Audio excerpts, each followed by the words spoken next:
ఓం శ్రీ గురుభ్యో నమ.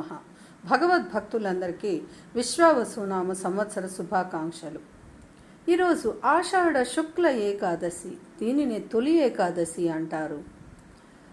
శ్రీ మహావిష్ణువు పాలకడలిలో శ్రీ మహాలక్ష్మితో కూడి ఈ రోజునే శయనిస్తాడు. అందుకే దీన్ని శయన ఏకాదశి అని కూడా అంటారు. ఈ రోజు నుండి శ్రీ మహావిష్ణువు కార్తీక శుక్ల ఏకాదశి వరకు కూడా శయనిస్తాడు. అందుకే ఆ కార్తీక శుక్ల ఏకాదశి వరకు ఉన్న 4 నెలల సమయాన్ని చాతుర్మాస్యము అంటారు. ఈ 4 నెలలు కూడా భగవదారాధనకు ఎంతో విశేషమైనవి. అందున ఆదిశక్తికి సంబంధించిన సౌందర్య లహరి పారాయణము ఎంతో విశేషమైనది. ఈ పారాయణం చేయడం వలన అమ్మవారి యొక్క అనుగ్రహము శీఘ్రముగా కలుగుతుంది.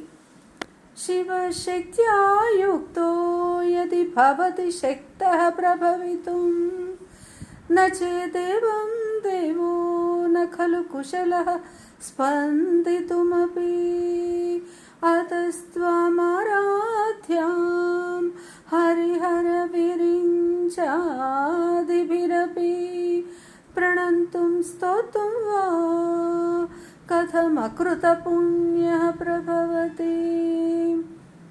అమ్మా ఆదిశక్తి పరమేశ్వరుడు నీతో కూడి ఉన్నప్పుడు మాత్రమే శక్తివంతుడవుతున్నాడు. నీవు లేనప్పుడు ఆయన కదలడానికి కూడా అశక్తుడే అమ్మా.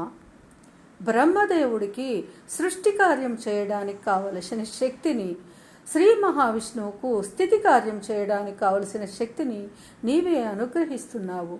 ఈ విధంగా త్రిమూర్తులకు కూడా నీవు పూజనీయురాలివై అమ్మా. అమ్మా ఎన్నో పూర్వజన్మల పుణ్యము ఉంటే కానీ నిన్ను పూజించాలని మాకు సంకల్పము కలగదు, నీ సేవ చేసుకునే భాగ్యము కలగదు. మేమందరము ఎంతో ధన్యులమైనాము. నీ యొక్క ఈ సౌందర్యలహరి పారాయణం చేస్తూ మా జీవితాలు మేము చాలా ధన్యులమైనామమ్మా. అమ్మా నీకు అనంతకోటి నమస్కారములు. అంబ పరమేశ్వరి అఖిలాండేశ్వరి ఆది పరాశక్తి పాలయమాం.